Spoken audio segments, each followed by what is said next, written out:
প্রথমবার বাংলাদেশে আসা আর মনে হচ্ছে বাড়িতেই আছি। সত্যি কথা বলতে মনে হচ্ছে কলকাতাতেই আছি। এত সিমিলার, এত মিল দুটো শহরে, আর এত ভালোবাসা দুটো শহরে। মনে হচ্ছে আমি বাড়ি ছেড়ে কোথাও বেরোনি, আমি বাড়ির মধ্যেই বসে আছি। Thank you real energy studio, real productions for having me.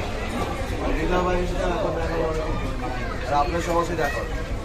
পুরো বাংলাদেশ সহ পশ্চিমবঙ্গের ভক্তরা, দর্শকরা এই যে শাকিব খানের একটা সিনেমা এবং শাকিব খানের চরিত্রের পরে জিলুকে নিয়ে কথা বলছে, জিলুকে নিয়ে ভিডিও বানাচ্ছে, জিলুকে নিয়ে পোস্ট দিচ্ছে মানুষ, সিনেমায় যখন যুক্ত হন একটুও কি ধারণা ছিল যে এই চরিত্রটাকে এত ভালোবেসে নিতে পারবেন? একটু জানতে চাই সেই গল্পগুলো। ধারণা ছিল না, ধারণা ছিল, ভালোবাসা পাবো, ইচ্ছে ছিল, চেষ্টা ছিল। তবে থ্যাংক ইউ হৃদয় ভাই অ্যান্ড সাকিব স্যার অবভিয়াসলি যে ওটা এই স্বপ্নটা সত্যি হয়েছে। তবে এই লেভেলে যাবে, এই স্তরে যাবে, সেটা একেবারেই মানে কল্পনার বাইরে ছিল, জাস্ট কল্পনার বাইরে ছিল। তবে হৃদয় ভাই বলেছিলেন এটা ভেঙে যাবে।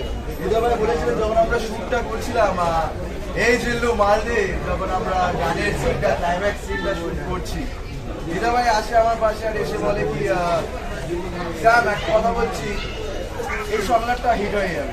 আপনি বলছেন স্যার? আমি তো আমার বুঝিনি ব্যাপারটা, আমি বলছি ক্যারেক্টারটা হিট হয়ে যাবে। ওই জায়গাটা বলে এই যে বললে না, এই সাকিব স্যার বলে দিল না হিট হয়ে যাবে। সিরিয়াসলি তো থ্যাংক ইউ এত ভালোবাসাদের জন্য, এই স্টোরে নিয়ে যাওয়ার জন্য। আর খালি এখানে থামবো কেন, আরো এগিয়ে যাবো আমরা।